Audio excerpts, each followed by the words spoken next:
Welcome to Reality Theory, episode 14. I'm your host, Casey Game McCalla, and today's episode is Al Sharpton, FBI and CIA agent provocateur. A lot of people know that Al was an informant. He said he informed on the mob. We're going to do a little deeper dive and talk about how he not only informed on the mob, but also black activists.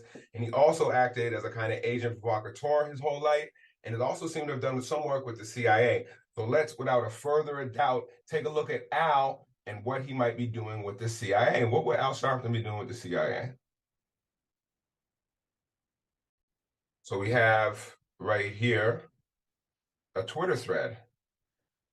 In 1988, a column for the San Francisco Examiner, ex-Ramparts editor Warren Hinkle alleged that, according to his intelligence sources, Al Sharpton had been a CIA contract agent who was involved in destabilizing the Manley regime in Jamaica. Now, I wrote a book, Inside the CIA's Secret War in Jamaica, where I talk about all the things that the American CIA did to Jamaica to destabilize it and kind of overthrow the Manley regime. And these things included propaganda, economic sabotage, providing arms to the opposition, allowing the opposition to enrich themselves in the drug trade. I highly recommend everyone read my book, Inside the CIA's Secret War in Jamaica. Now, while Al Sharpton didn't come up in my research, Philip Agee, when he came to Jamaica, he would tell the Jamaicans to be on the lookout for like missionaries and religious figures who the CIA was using to manipulate the Jamaican population and economy and kind of get rid of the democratic socialist agenda that Michael Manley had. So again, Al was also not trying to capture black activists. He was on the heels of Assata Shakur. A couple of her friends would say that Al would come to meet with them with his big briefcase and he'd be recording them. And it was kind of clear that he was trying to find out her whereabouts for an ulterior motive. So this is Assata Shakur. A lot of people don't know her story or do know her story, but she was in jail and she was freed by fellow activists, and she actually made her way to Cuba where she was seen as a political prisoner. So Al Sharpton is trying to get black activists for the government while acting like he is a black activist opposing the government. I was also trying to get Mutulu Shakur. So Mutulu Shakur was Tupac's stepfather, and Al helped the government incarcerate him, and he actually just got out, so I'd love to hear what he has to say about Al. So about Al and Jamaica. So he's actually been going to Jamaica since he was 10, a little boy with his church with his mentor, Bishop F.D. Washington. He actually established a writing relationship with Marcus Garvey's widow. And from my book, I know that the CIA was very concerned with people like Marcus Garvey, his widow, his disciples, and keeping an eye on them, very concerned with the Rastafarian movement. We all know that J. Edgar Hoover personally hated Marcus Garvey, and his widow kind of carried on his legacy. So now J. Edgar Hoover's new informant, Al Sharpton, has struck up a relationship with his old enemy, which is very interesting. So Al did travel to Jamaica in 1974, which was the beginning of the Michael Manley regime. Michael Manley regime lasted from 1974 to 1980. Muhammad Ali came there with Louis Farrakhan and the Nation of Islam. I actually have a picture of my grandfather in the crowd watching Muhammad Ali speak. So it's hard to find out what exactly Al was doing. I don't have Walter Hinkle's sources, but he was definitely in Jamaica in 1974. I talk about the Shower Posse in my book. They were kind of right-wing Jamaican Labor Party supported militia who were supported by the CIA to engage in kind of low-level guerrilla warfare with the PNP's supporting forces. So right now, here we have Al Sharpton all the way in the right. We have Siaga. So this is 1986. So this is around 6 years after the Manley regime, but he clearly maintained ties to Jamaica through boxing and Don King. And there we go. There's another picture of Al Sharpton with Muhammad Ali, Don King, and there is Michael Manley, the man who Walter Hinkle said he was sent to destabilize. So let's take a bigger look at Al Sharpton's kind of political career and also him being a rat. So Al has denied being a rat, denied being an FBI informant. Let's hear what he has to say.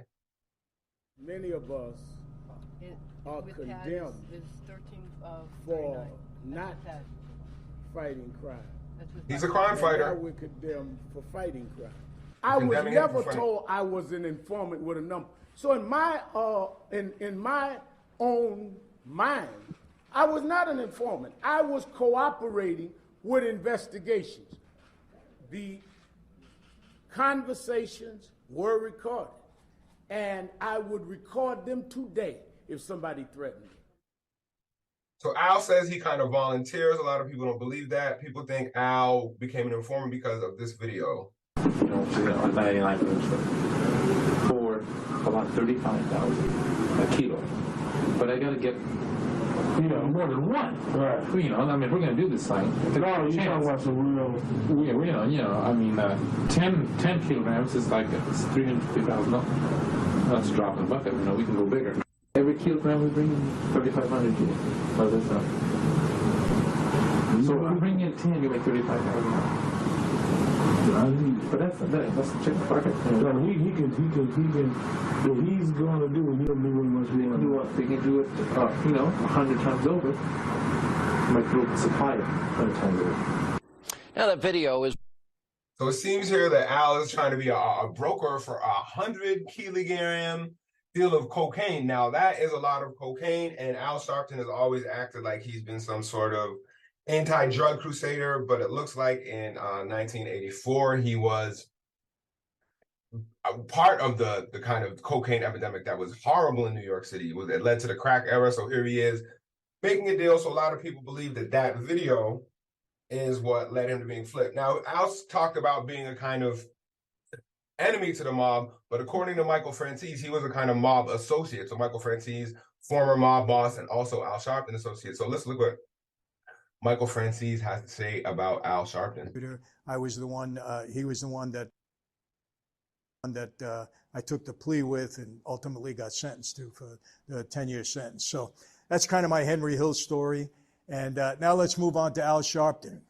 Al Sharpton, I knew, again, back to the mid to the late 70s, the way I originally met him. And by the way, he was associated with other guys in my life. A guy in particular by the name of Danny Pagano, who was with another family, but he was a soldier in that family, and Al Sharpton used to answer to him. So I met Al because I was associated, my dad was associated with a company called Spring Records in the record business.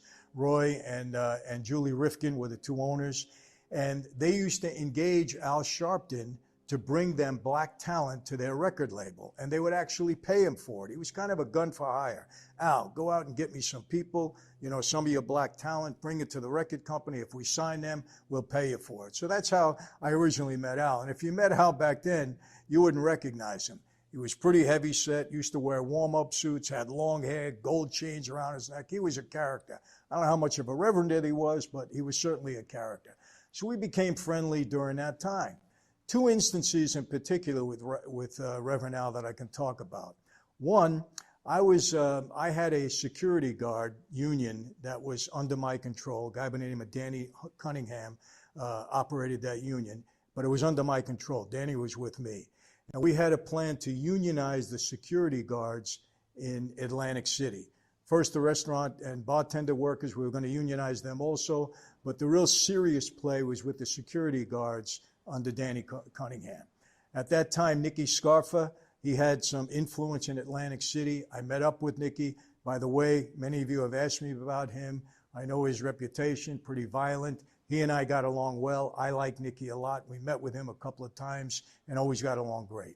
So we were going to unionize them, and what we needed people to picket the hotels.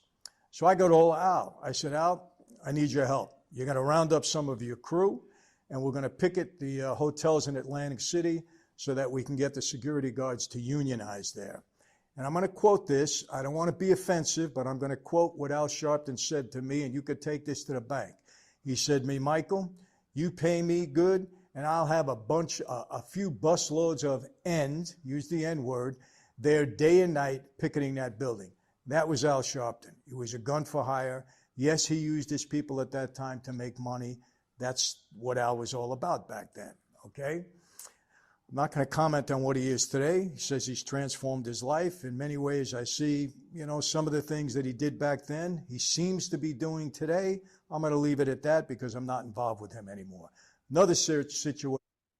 All right. So Al tries to present himself as a kind of anti-mob crusader when it seemed he was a mob affiliate, like Sam Jackson and Goodfellas. The mob did have black affiliates. Also, we got here to talk about Al and his informing on Black leaders and Black politicians. So he doesn't really discuss this, but in his FBI files, it's clear that he was informing on Black activists Sonny Carson, Black politicians Wendell Foster, Major Owens, and Al Vann, and as well as his own friend Don King. So he's not just snitching on the mob, he's snitching on Black people, Black boxing promoters, Black politicians, Black activists. So let's take a look at what Al had to say about snitching back in 1988 when it first came out that he was an informant. New York Newsday asks him, when did you find out that Victor Quintana was an undercover agent? When reputed Colombo family figure Michael Francis got in trouble, it came in discovery that Quintana is an agent. That's when Quintana and the rest come to me and say that we are the FBI and we want to sit down and work with you on several things. I don't have a problem with saying that publicly. I will work with anyone against what I feel is criminal activity. Prior to this, Victor Quintana offered me, and I will bring you to Rudolph Giuliani to prove this. He offered me a drug deal. So we just saw the drug deal. It did not look like Al was fighting drugs. It looked like Al was being a willing conduit for being drugs to plague, I'm guessing, the Black community. I don't know, maybe he was bringing them to Hollywood or Beverly Hills, but I'm guessing he was helping someone, one of his big drug dealer friends, get cocaine for the Black community. So I don't know. New York Newsday says, and this was Quintana's apartment? No, this was at his office. Before Francis got in trouble, before Francis gets in trouble, then he says to me, can you introduce me to someone in drugs? And I say, I don't know nobody who does drugs. I think it's the worst thing that happens in a Black community. Well, there's this guy I know and I'd like you to meet him. So that's a big change. So clearly on the video, it didn't say anything about Al saying drugs is a scourge to the Black community. He doesn't know anyone who has drugs. He seems to be pretty confident that he knows people to move that way. So I don't know. I think he's being a little dishonest in this. We finagled around this guy he thought I knew didn't exist. We finagled around for 2 or 3 weeks, and then I started talking to him.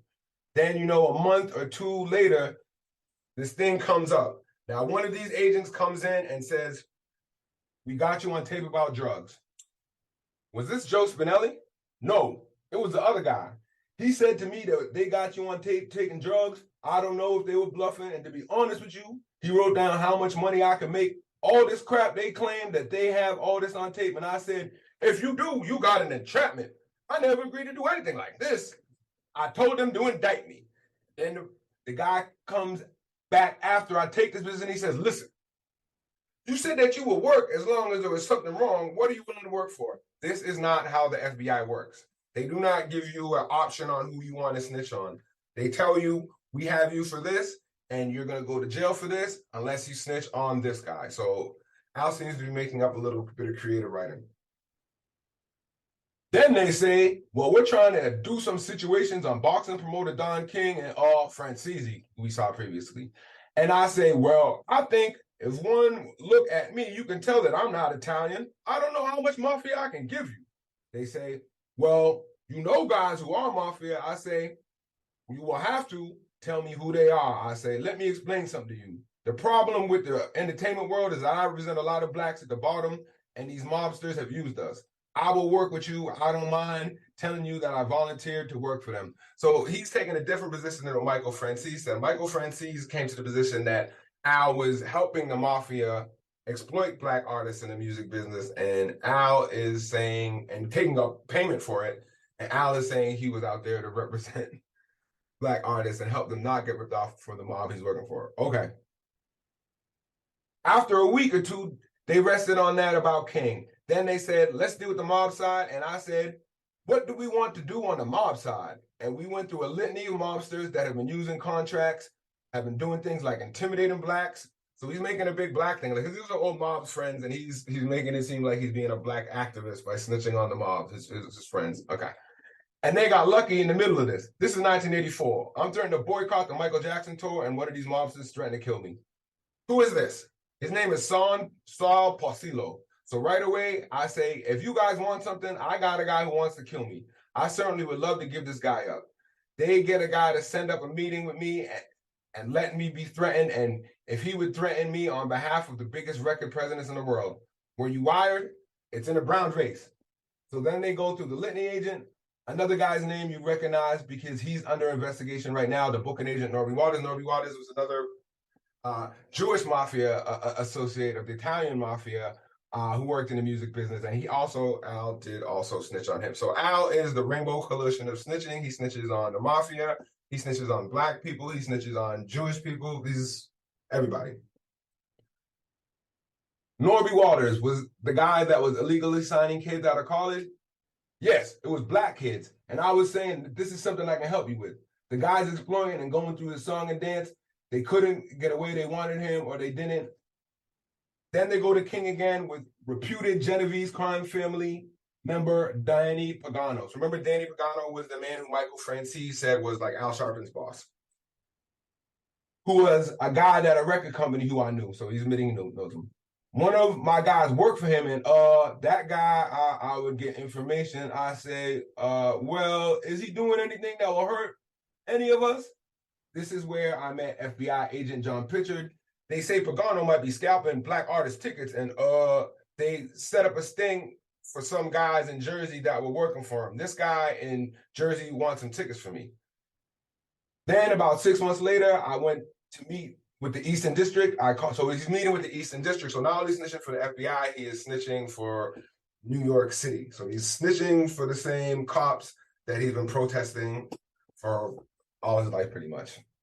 So he talks about snitching to Andrew Maloney, talks about snitching to the New York Organized Crime Task Force. And then he talks about these kind of black politicians. So he goes up here. Yes, but Pritchard's office did not know. I went to Maloney's office. This is a whole different thing. I was dealing with Maloney's office with elections, drugs, and something else. The elections were Brooklyn elections, and this is some stuff that I can prove that there is a ring that involves our politicians, Al Van, Major Owens, misusing 2,000 votes. I felt Maloney was the route to go. Major Owens was talking about. So he's snitching on black politicians. I don't know if this is true. I don't know if they offered him a bribe. Could be not sure. So, but it's kind of just fictitious for Al to say he was just snitching on the mob. He was very involved in snitching on black activists and politicians. Then Sharpton goes on. Butch Lewis introduced Quintana all over boxing. He introduced him to Bob Lee, who's now at IBM, but who was on the Jersey Boxing Commission at the time. I'm not saying Butch was working for him, right? But when you called Butch last week asking about me, he called me a half hour later. He called me. He said, man, they trying to create something. You know how white folks are. Butch hasn't called me since then. And Don fell out, and me and Butch had an argument. I said, what you talking about, Butch? So then the next day when I talked to him, I said, you know something, Butch? If someone tries to distort what I'm doing, you're the guy that told me Quintana and these guys were all right. I know you brought them to the bar, and I know, in fact, that you've been to Francise's house. Then to say, yeah, brother, they can't let us split us. I mean, I have nothing to hide. So also, he gives them information on drug dealers. So this is my little thesis. So he said he had a man who could move the drugs for him. I believe this man was Donnie Smallwood. Donnie Smallwood was a big-time drug dealer out of Brownsville, same place Al Sharpton was from. So Al is now again snitching on his drug connect, Donnie Smallwood, talking about he gave him up. So that's Al, just really had to get rid of the myth that he was just snitching on the mob. So now let's look at what Al was doing as a kind of agent provocateur.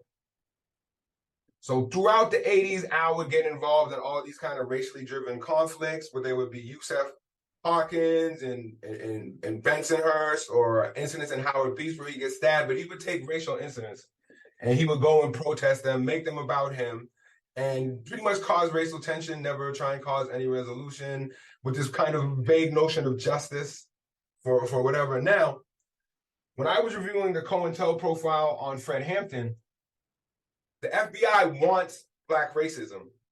What they really feared for a black messiah was someone like Fred Hampton or Martin Luther King who could unite black or white people. So that's why they're throwing their back behind an agent provocateur like Al Sharpton, because he's dividing black people and white people. And it's working class white people and black people. He's not taking black people against the corporations or the CIA or you know, the politicians. He's pitting them against working class communities like Bensonhurst and Howard Beach. But really was the horrible thing that Al did was in Crown Heights. That's where I lived for about 10 years. A nice neighborhood. And it's a neighborhood with a lot of Caribbeans and also a lot of Hasidic Jewish people. And for much of what I saw, there was, a little bit of ethnic tension. There was some racism on the part of the Hasidic Jews and some anti-Semitism on the part of the Caribbean blacks. But they also do get along very well. There's an artist named Mattis Yahu who sings reggae. He's a Hasidic Jew who sings reggae. But what Al did in Crown Heights inflamed a lot of tension. So there was an accident where a black child got hit by a car. Black child got hit by a car. Al made this an extremely racial incident. He said it wasn't an accident. He said they intentionally tried to kill this black child, which there's no evidence to kind of back that up. He would call them Jewish people bloodsuckers, Jew bastards, and he would say, if the Jews want to get it on, tell them to pin their yarmulkes back and come over to my house. So Sharpton was actually so bad and anti-Semitic that his future MSNBC co-worker and friend Joe Scarborough would introduce a bill to Congress to condemn Al Sharpton's racism and anti-Semitism. And it says, whereas Congress strongly rejects the racist and incendiary actions of the Reverend Al Sharpton, whereas the Reverend Al Sharpton has referred to members of the Jewish faith as blood-sucking Jews and Jew bastards, whereas the Reverend Al Sharpton has referred to members of the Jewish faith as white interlopers and diamond merchants, whereas the Reverend Al Sharpton was found guilty of defamation by a jury in a New York court arising from the false accusation that former Assistant District Attorney Stephen Magonis, who is white, raped and assaulted a 15-year-old black girl. So this is about the Tawana Briley case, which is a bad case. It's kind of like the original Jussie Smollett case, and unfortunately, it did a lot to undermine the credibility of black victims because, we're taught to believe all women, believe all black people. But in this case, Al found the one black person, the one woman who was actually lying, and according to his advisors, he knew she was lying, but he knew he could make a big deal out of the case, become a media sensation. And I think his own words was, if we beat this, we'll be the biggest N-words in NYC. So again, let's go on to see what Joe Scarborough had to say about his future friend and co-worker, Al Sharpton. Whereas to this day, Al Sharpton has refused to accept responsibility and expresses no regret for defaming Pagonis. No. But and it's really weird that he's gotten so much media attention after that. You think most black activists, any activists who throw their weight behind a lie, a false case, they'd be banned from the media. You never see them from again. But nope, Al actually skyrocketed in the media after the Tawana Briley case. So there was another incident of anti-Semitism. This time in 1994, there was a dispute between a Jewish landlord and an African tenant, and Al again started really making it a big racial anti-Semitic thing. There were all sorts of horrible signs for these protests that he was leading. And after all his anti-Semitic rhetoric, the place was burned down. The Jewish landlord's house was burned down, and 5 innocent people were killed. So that's Al for you. I'm not going to blame him for that, but a lot of other people have, especially the Jewish community, for his rhetoric. Now, you think a lot of people will be canceled for their anti-Semitism forever. We've seen what happened to Kanye West and Kyrie Irving, but Al Sharpton is bulletproof. He can lie, he can be anti-Semitic, he can steal, he can be an FBI informant, and he will still be on your MSNBC every day. That's my word. So they talk about the Crown Heights incident, where the Rev Sean led a protest in Crown Heights and marched next to a protester with a sign that said, "The white man is the devil." Reverend Al Sharpton has practiced the politics of racial division and made inflammatory remarks against whites. Okay. So now let's take a look. Who is Al Sharpton's mentor? It is Jesse Jackson. Once again, like I said before, Jesse Jackson is definitely an FBI informant. So if your mentor is an FBI informant, what does that kind of make you? So Jesse met Al when Al was, I think, a teenager, 18, 19, and he made him the head of Operation Breadbasket NYC. Those who watched my episode on Jesse Jackson destroying the LSD gang alliance knows that Jesse was using Operation Breadbasket to kind of break up the progress that Fred Hampton had made in terms of uniting the gangs in Chicago with the political activist groups. After Jesse came, he kind of destroyed that through his employees at Operation Breadbasket. Now, what's very interesting is that Al actually becomes Judas to Jesse's Judas. So he's a Judas of Judas. He betrays his own betrayer, much in the way of the fact that Jesse Jackson betrayed Martin Luther King. Al Sharpton would betray Jesse Jackson. So around 2000, there would be a new, well, I'd like to say, changing of the guard. Jesse Jackson was on his way out. Al Sharpton was on his way in. And Al Sharpton allegedly leaked to the media the news of Jesse Jackson's love child, which was a kind of big scandal that kind of pushed him out of the way. Al knew about it, leaked it to the media. And then when Al was on TV, they asked him about the Tawana Brawley case. And he says, I think the Brawley case pales in comparison. Did I take the blood of the guy I loved and put it on my shirt? Let's talk about the people we're getting behind. So this is in reference to Jesse Jackson wiping the blood, which he did. He wiped the blood of Martin Luther King on his shirt so it could look like he was with him when he was in there. And this is a kind of symbolic moment of Jesse trying to, not only being an informant involved in the assassination of MLK, but trying to become the new MLK, the new Black Messiah. And for a lot of people, this is one of the reasons we kind of point to show that Jesse Jackson was involved in the assassination of MLK, his actions after it. Also, the allegations that from William Pepper that he was definitely an FBI informant. William Pepper wrote definitive books on the MLK assassination. It was actually the lawyer who got the government to lose the case on the MLK assassination and had a jury prove that it was a conspiracy and that the government was most likely behind it. So that's Al. And after 2000, he takes on Jesse's role. Now, Jesse had been a kind of like international diplomat under the guise of being an oppressed African-American. He could go to Cuba and other third world countries and they would take him serious. Now, Al takes the role. So he actually started doing it before. So here is Al in Rwanda. Al traveled to Rwanda in 1994 after the Rwandan genocide, which has been kind of manipulated. But Al was actually there under the backing of the Rwandan Patriotic Front. What is Al Sharpton doing in Rwanda in 1994, the same year he's doing all these anti-Semitic protests? What makes him qualified to go to Rwanda? I don't know. Why does he have the backing of the CIA's Rwandan Patriotic Front? I don't know, but I could guess. It seems like Al is a CIA agent and they're using him and his public figure to get into third world countries where they have an interest in. So this isn't the only third world country he went to. He also went to the Sudan. And in 2003, he travels to Liberia with Tucker Carlson, Cornel West, and the Nation of Islam. All right. Now, Tucker Carlson wrote a whole story about it for Esquire magazine. And he would say that Sharpton would meet with Liberian dictator Charles Taylor, was a CIA agent, and he was also being briefed by Colin Powell and the State Department. So this doesn't seem like things that a presidential candidate would do. These seems like things a CIA agent would do. So he's all over Africa. He also even went to Cuba, tried to meet with Fidel Castro to bring hip hop to Cuba. And a lot of people see this now as Al Sharpton trying to bring hip hop to Cuba to kind of destabilize Cuba. So now 2004, Al runs for president. A lot of people don't know that Al's main financial backer and campaign advisor was Roger Stone. Same person was Trump's financial backer. Same person who goes on Alex Jones. Same person from January 6th. Same person who is the devil to a lot of this kind of leftists who now worship Al Sharpton. Now, why was Roger Stone managing Al Sharpton's campaign? This was before Roger Stone became a Trump guy. He was actually a pretty big Bush guy. He helped George H.W. Bush win in 2000 by the Brooks Brothers riots in Florida. So he's a dirty trickster political activist. And what a lot of people were saying that he was using Al Sharpton to sabotage the Democratic Party.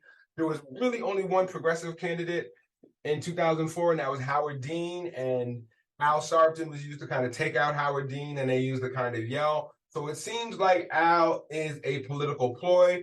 Roger Stone is a super dirty deep state guy. Allegedly, he's not with the deep state now. Now he's with Trump. I don't believe him. So less is more. So I'm not going to go on too much. So that's Al Sharpton for you. We kind of see his history. It's pretty clear he's an agent provocateur, not just an FBI informant. He's not just relaying information for the FBI, but he's acting, he's causing tension. So if you go back and you read all the COINTELPRO files, Operation Chaos, you will see that the FBI wants to cause division in the Black community, which Al has done, and also promote Black racism to prevent a multiracial coalition that could really rise up against the powers that be. So that's episode 14. Please, if you made it this far, like, subscribe, comment, share, post my videos on Reddit, post them on Facebook, post them on Twitter. I really appreciate it. I'm trying to bring a lot of necessary information. Thanks for sticking with me. This is Casey Gay McCallum, Reality Theory, episode 14.